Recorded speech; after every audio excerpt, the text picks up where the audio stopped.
That was a tough game to respond to, and I think going through that adversity now just is going to help us in the tournament and in the end. So I think just knowing that we can literally come back from anything and trusting that.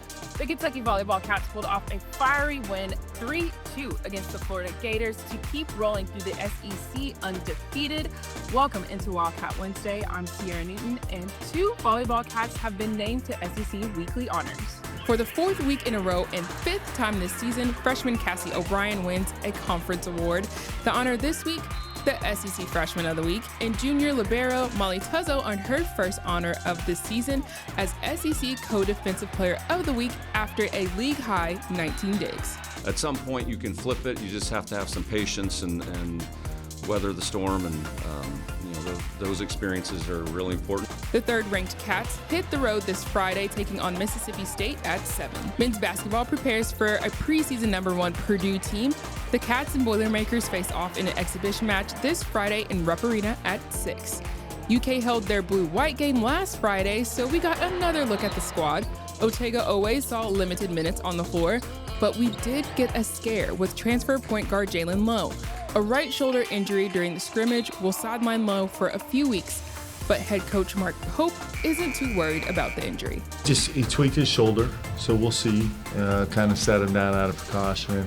We'll know more tomorrow. We'll probably get some imaging tomorrow and kind of see how it responds. Again, Cats, Boilermakers this Friday at 6 o'clock on SEC Network. Kentucky football fell in a heartbreaker to a top 25 Texas Longhorns, 13-16. The Cats defense was able to contain the Longhorns, only allowing 8 first downs and getting to Arch Manning plenty with 3 sacks and 8 quarterback hurries. Carter Boley led the offense, scoring the Cats' sole touchdown with his legs.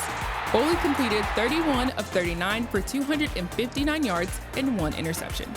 In overtime, the Wildcats would try for the touchdown through the line of scrimmage, but would be stopped by the Longhorns' defensive line. Texas wins by a field goal. Kentucky now turns their attention to a 17th-ranked Tennessee Vols team who's coming off a tough loss of their own. Despite UK's 0-4 conference record, the Cats remain confident in themselves. This goes back to everything I said preseason.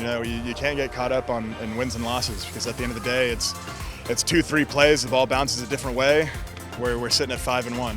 I mean, we've got a defense that deserves to be 6-0, 5-1, and we as an offense have to counter that and put them in the positions to be successful. And I think when you take wins and losses out of it, you're just trying to improve every day at your position so that you can help the team as best as you can. Kentucky, Tennessee, Saturday, 7:45 in Kroger Field. This one looks to be a chilly kickoff, but I will see you at the game.